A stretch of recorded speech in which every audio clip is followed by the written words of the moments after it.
Yo, what's up everyone? My name is Yura and we are back in Duel Links and things might look a little different. This is a brand new account because today I want to talk about how to actually get into Rush Duel Links for players that either have not played Duel Links in a very long time or players that maybe are just starting because they want to play Rush Duel. And I totally get it. I've been in both of those places before and I'm going to be honest, Duel Links is kind of a nightmare game. It is really weird to navigate for new players, and I feel like without some kind of guide or a little bit of a helping hand, you can get very lost very quickly. I want to cover some things that I think are really important for new players to pick up, and even returning players to an extent. Some of these things will just help you get like reacclimated to things and hopefully get you a decent footing into getting started in Rush Duel Links. So a couple of things that I need to touch on right away are how you're going to generally be progressing in Duel Links if you haven't played the game before. Your main way of doing so is through these stage missions, specifically the world tab of stage missions.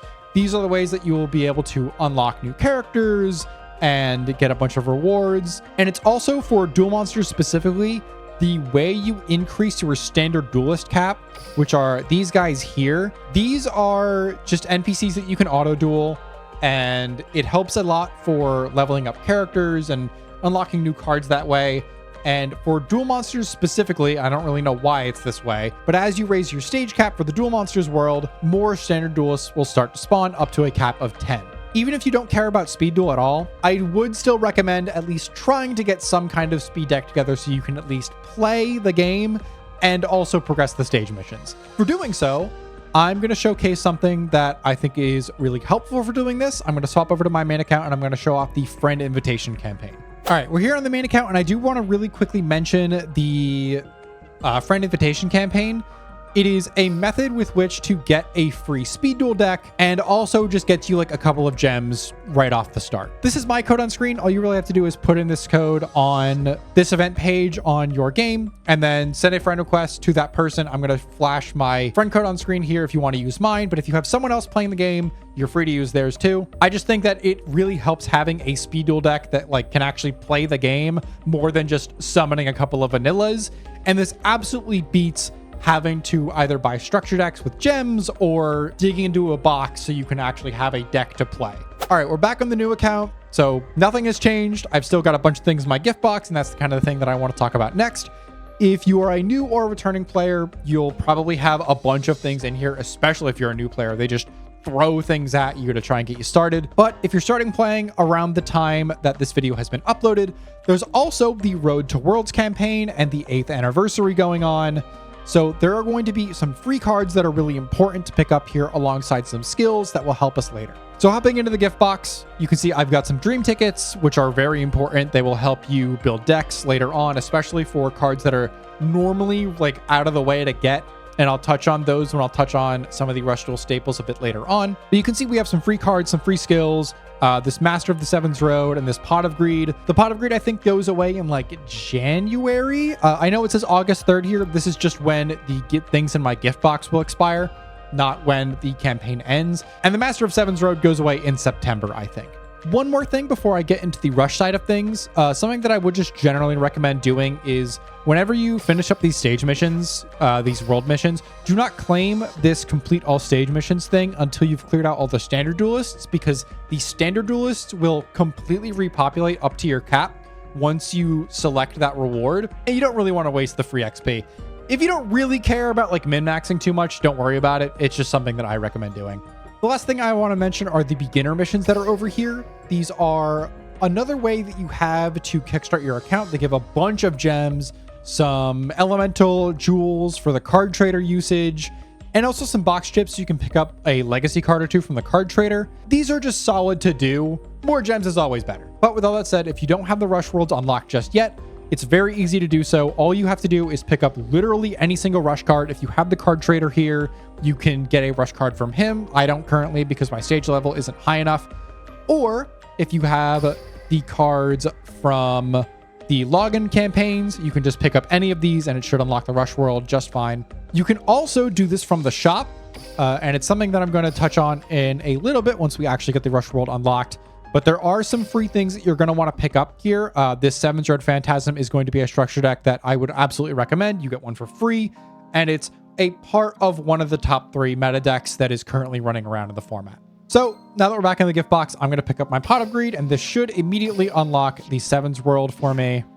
Yep, here's the tutorial. You have attained Rush Duel cards. You can play Rush Duel by unlocking Sevens World. Once this pop-up appears, it'll give you 2 ways of actually doing this. The first way, which is getting stage 10 in DM, which you could do, you don't really need to. That is how you unlock all of the other worlds. However, if you just want to go to Sevens right away, you can go to the shop and select any Rush Duel box or structure deck, and there will be a dialogue to unlock Dual World Sevens, which we will do right now. So we're here on the Sevens World Phantasm structure deck, and this pop-up has immediately showed up. It is telling us to unlock Dual World Sevens now. This is the way to shortcut it, and it is much better than just having to sit through the 10 levels of Speed Duel, because you're playing against basically nothing. All the cards your opponents are summoning are like 900 vanillas, so this is absolutely the way to do it. We're going to unlock Sevens World now, and doing so will put us directly into Sevens World. Okay, so we're post the Rush Duel tutorial, so we have access to Rush Duels now. We can build Rush decks. We can do literally whatever we want. Doing so will unlock some really important things. Right off the bat, you can see we've already unlocked a bunch of things, and one of them is a structure deck. This structure deck is the best deck from the previous format, Gaia. And while it doesn't hold up as much right now, it is still an absurd place to start for a new player. And because this deck works with something called archive skills, which are skills that can be used on any character, you can use this to level up every single Rush Duel character. So now that we've completed the missions, the challenge deck is just sitting in our gift box. We can go ahead and claim that, and it'll bring us right to a deck builder. We can go copy deck right into here, and now we have Gaia. This challenge deck is an incredible starting place. It's got a bunch of really powerful extra deck boss monsters like Conqueror and Swift Gaia. Battle Tested Gaia the Fierce Knight is a really strong card all on its own. You'll see though we're missing the skill for this deck. Chivalrous Celerity is not a skill that comes from the rewards. It is something that is present in the card trader. And this is one of the reasons why I recommend leveling up DM before doing anything else, especially if you're a new player. It's to unlock the card trader, because that is going to be one of our main methods of acquiring skills. But once you have Chivalrous Celerity, you can pretty much just slot it in immediately. I'm going to show off a slightly updated version of this deck a little later on, but for right now, this is a fantastic place to start. If you're unsure of how to actually unlock these skills, we'll go through it right now. In the card trader, there's this exchange skills tab. You can go into trade, sort by rush. And I already have everything unlocked on my main account, but if you just search here for Chivalrous Celerity, it'll pop up here. Okay, so now that that's all out of the way, I want to start talking about what to actually do to get like ready to play on ladder in Rush Duel Links. I showed getting the challenge deck for Gaia, and that is a decent starting spot, but it's not exactly the best thing. Currently in the format, there are 4 top decks. There's Spellcasters, Light Galaxy, Dark Galaxy, and a mishmash of the 2 last ones, Chaos Galaxy. While I would not recommend immediately trying to build Light or Dark Galaxy, or especially Chaos Galaxy, because they're a little more expensive, Spellcasters I think is absolutely the place to start. So we're going to go ahead and we're going to claim all our things from our gift box, just because I want to get them out of the way. Now that we've got all our things from our login bonuses and just installing the game, if you're a new player, we can hop right into the shop, and there's going to be some free things that you want to pick up right away. Over in the deck section here, we want to select Rush up at the top here. This is going to show only Rush Duel related content. And the thing that we really want to pick up here is the Sevens Road Phantasm. We get 1 for free, so we're going to grab that. We can get another for 500 gems. We want to grab that too. And even with just these 2, you're honestly in a really solid spot. This deck has a lot going for it. It's super easy to build on just by going into the new box. There are some really powerful Spellcaster support cards in there, but even on its own, with just the cards you get in the structure deck, you can build something pretty impressive. And while you might not be able to immediately hit King of Games with it, it is absolutely a solid starting point if you don't want to just rely on Gaia. You can also put a little bit of money into the game if you want to get a 3rd copy of Magician and Witch alongside the 3rd Charming Witch, which can come up, and the 3rd Sorcerer, which is a decent card to have if you're kind of low on cards for the archetype. Now, before we go hopping into just buying box packs, there are a couple of other things that I really feel like I need to point out. So over in the missions here, we can see our lifetime missions. And now that we've unlocked Sevens World, there are Rush Duel cards here. So Ancient Gear Golem is a solid card, but it's not something we're really going to be using all that much. There's Dark Magician, which is fine. You can play a variant of spellcasters using this card. There's also Magician's Valkyria, which is a really solid card for the spellcaster deck. This is a card that you will likely want to pick up just because you're going to have it anyway. You'll be summoning spellcasters if you are playing the spellcaster deck, and it slots in really nicely to the legend slot because the deck otherwise doesn't really use it. Now, before we go into the box packs, there's another thing that we should touch on, and it is this special tab right here. There are selection boxes here, which if you've played Duel Links before, these are just like a set of curated reprints and then like 3 new cards or something.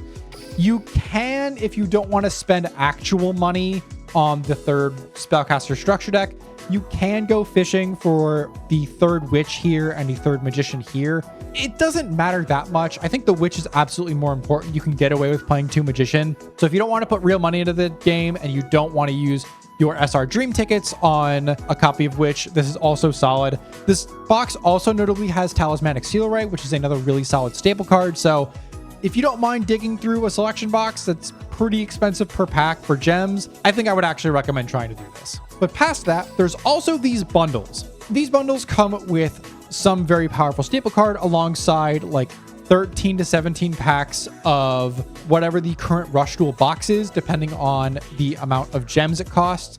950s will give you 17 packs, and I think 750s will give you 13-ish.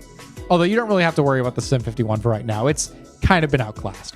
Compulse is absolutely the most important one to pick up, followed shortly by Negate Attack. These are 2 legend trap cards, which means you can only include 1 of them in your deck. Legends are like that for every slot. You can only have 1 legend spell, trap, and monster in your deck each. The spell slot is kind of weird. Typically, you want to be playing either Pot of Greed or like Polymerization if your deck specifically works with it. Hammer Shot is an okay alternative, and Pot of Avarice has kind of been power crept by Pot of Greed. Warrior Returning Alive is a decent pickup if you want to play the Baseball Utopia cards that are going to come out at the end of the month, but aside from that, I don't think it's super important. And the non-legend trap cards that I would absolutely recommend picking up are Buffered Slime. This card is still really solid, and Rice Terrace Crisis, which has a really solid matchup into the current meta. But aside from those, the rest of these are pretty situational. Grand Extremis for the Umi deck, Flame Rulers for the Pyro deck. Trap Hole was good before. The Cyber Assault Dragon package is only good if you want to play Cyber Dragon, so don't worry about it too much. Forever Freeze is kind of an older card. Archfiend Soldier is not great. Tribute to the Doomed is like meh, but Hammer Shot is better. And the rest of these are just kind of older cards. Monster Reincarnation is okay if you want to play like exactly Matarion. Widespread could come up again, but I don't think it's super necessary to pick up right now. Aside from those bundles, there are a couple of other cards that I want to just mention real quick as things that I would recommend picking up. A really decent target for your UR Dream tickets is in Heavy Metal Scream here. This is Ghost Cyclone. If you're going to be playing the Spellcaster deck, this is kind of just an upgrade for the Spellcaster specific spell trap removal because it lets you draw a card, and its activation condition is really easy to get to because the skill lets you clear your own field. And the reason why I recommend using your UR Dream ticket on this, only if you want to play Spellcasters, is because the other UR Dream tickets can go up to the Galaxy box. So if you want to play Light or Dark Galaxy, you can pick those cards up instead, and that will potentially save you run-throughs of those boxes. Ghost Cyclone is not a mandatory pickup for the Spellcaster deck. I maxed out my WCQ first stage rank with none of it, and it was totally fine. It's just something that I wanted to point out. The other card that I feel like is really important to touch on, especially if you're going to be playing Spellcasters, is Talismanic Seal Array. This card is in a couple of different spots. It's here in Genesis Maximum, which is, I think, the worst place you could go to get it. I would much rather you spend your gems on either Selection Box Volume 1 because it has the additional copies of the Seven's Road cards, or if you really want to play Cyber Dragons, Talismanic is also present here. I still think you should probably get it in the Selection Box because it's just the best bang for your buck, and it's got other support that you're going to care about, but I just felt like I should mention where else you can get it. The only other staple that I really want to touch on is Executing Riding. This is from Eternal Galaxy Road, which is the brand new box. So you'll be in here anyway, but this card is really, really good. It is the other like new trap card that we got that isn't just a battle trap because for some reason Konami just only wanted to give us battle traps for the longest time. And it's a really solid one too. It reborns a monster out of the graveyard, shrinks 2 monsters on your opponent's field by 18. And if used correctly, this can stop your opponent's turn in their tracks, but if used poorly, can lead to you losing the game. So it's a very skill testing card, and I think it's a lot of fun to pull off. With all that out of the way, I'm going to swap back to my other account, and I'm going to show off some deck lists that you can use right when you get in slightly upgraded versions of those decks, and an aspirational list to maybe work towards as you get more gems and more cards. Okay, so here is a Gaia deck that is functionally just a slightly updated version of the challenge deck. We've only replaced a couple of cards. We took out 2 of the Music Princess recitals to fit in 2 better trap cards in Compulsory Evacuation Device and Buffered Slime. This deck is very easy to upgrade, even if you just like find a Gaia the Fierce Knight in the card trader's rotating inventory, which is fairly common to come by. You can just go up an additional copy of this and cut the Music Princess recital, and it's totally fine. Now, I do want to show a slightly more advanced version of this deck, and I'll get to in a moment why I wouldn't exactly recommend upgrading this deck, but I do want to at least have something to build towards if you do actually like the way this deck plays, or maybe you're just a big fan of Gaia.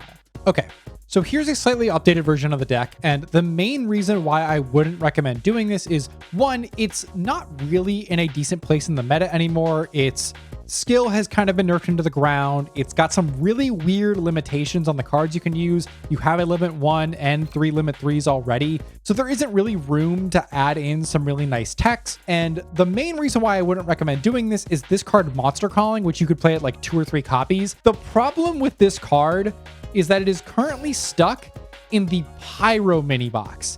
And that is not a box I would really recommend going into as a new player or even a returning player. It's just not a good use of your gems unless you really, really like the Pyro cards. The rest of the archetypes in there aren't super great.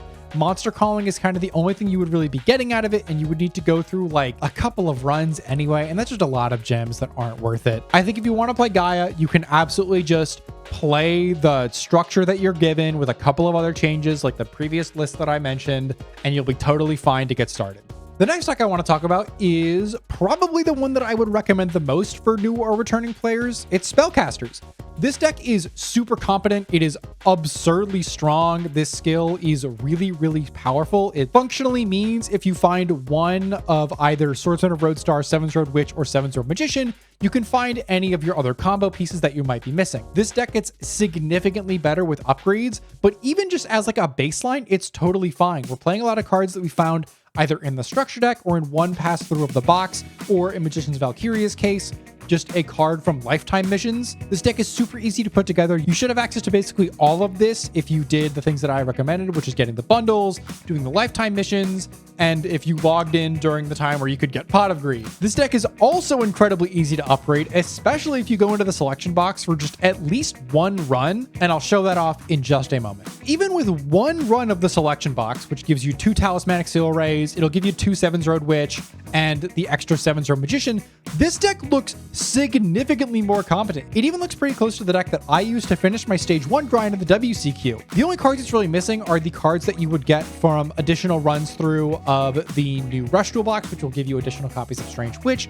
who's a very powerful card and is one of the main reasons why this deck is able to like keep up with a lot of the other decks in the room. But even just this list, you could probably hit King of Games with this. The only other upgrade you could realistically make, apart from other runs through of that most recent Rush box, is the 3rd copy of the structure deck, where you can replace the Strange Clouder here with the 3rd Seven's Road Charmy Witch. It doesn't really come up too much. I wouldn't really recommend doing it. Like, you don't need to do it, but it's like fine. So the only other deck that I want to show off here is what a deck like this would look like if you were to go through additional passes of the new Rush Duel box. So the list isn't that much different, you'll notice. The only things that's really changed is the additional Strange Witches.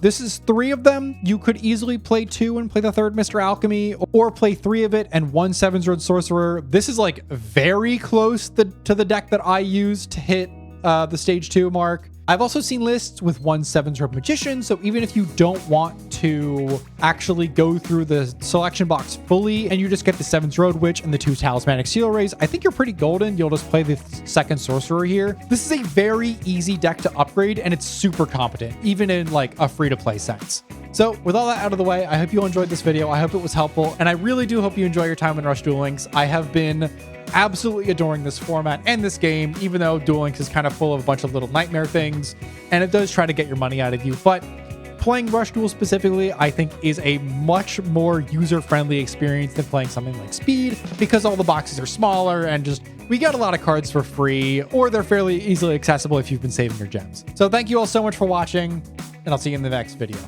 Bye-bye.